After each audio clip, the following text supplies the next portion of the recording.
The essence, you see, of this kind of spontaneity is response to a surprise. So the master, you don't know what he's going to do, and he surprises you. It's like trying to cure hiccups. Very difficult to cure yourself, because when you pat yourself on the back, you know when you're going to do it. So you're all ready for it. When somebody else comes up and slams you on the back, and that's a surprise, and what you needed was a surprise.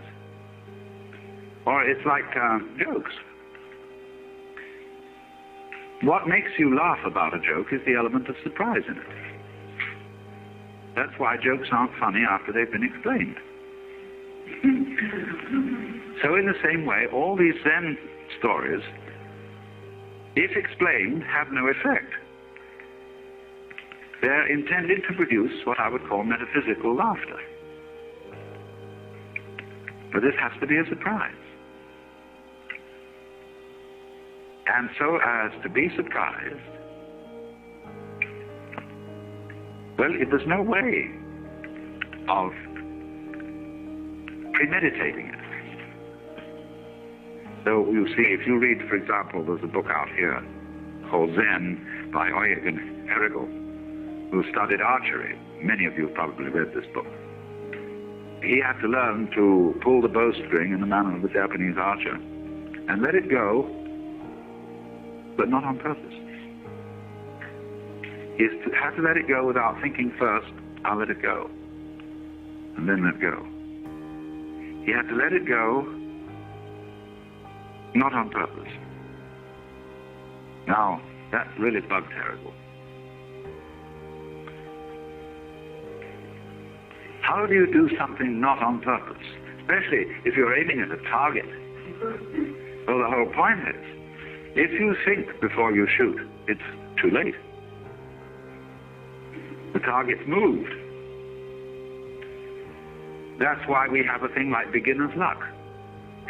You see, if you simply point at something like that, if your finger was a gun, I would probably have hit the light switch.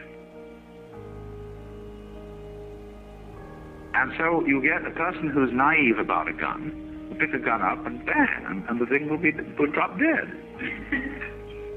I'll never forget the first time I ever used a slingshot.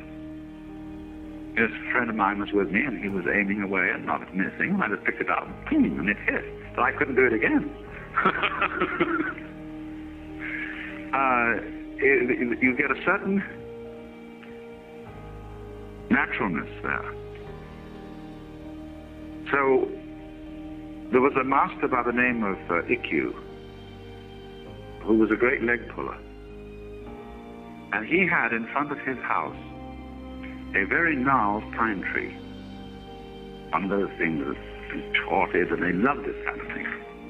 And he put a notice up by it. Said, I, Ikkyu, will pay 100 yen, which was a fair amount of money in those days, to anyone who can see this tree straight. Well, soon, there was a whole crowd of people around that tree, lying on the ground and twisting their necks and looking at it from all sorts of angles. And there's absolutely no way of seeing the tree with a straight trunk. But Ikkyu had a friend who was a priest of another sect, and a smart boy went over to see this friend and said, what about this Mr. Ikkyu's tree? Oh, said the other priest, it's perfectly simple. He said, you go and tell him the answer to seeing the tree straight is to look straight at it. So this man went over to Ikkyu and said, I claim the reward. He said, you look straight at it. And Ikkyu looked at him in a funny way and said, he just forked out the 100 yen and gave it to him and said, I think you've been talking to Rosen down the street.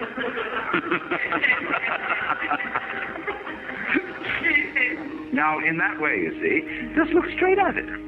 In other words, here's the bowstring, let go of it. All this fimble fambling, mimble mambling, jumble humble about the right technique of letting go of it. Let go of it, damn it. But that's very difficult. As if I would say to you, now, everybody, let's be unself-conscious.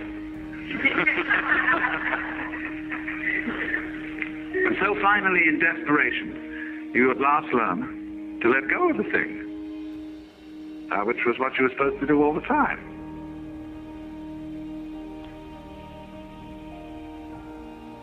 And then one is as again as a child. This is original innocence.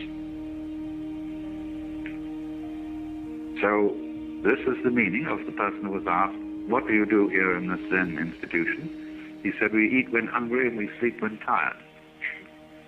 And he said, that's being just like everybody else. They all do that. He said, they do not. When they eat, they don't eat. They think of all sorts of extraneous matters. When they're tired, they don't sleep. They dream all kinds of dreams.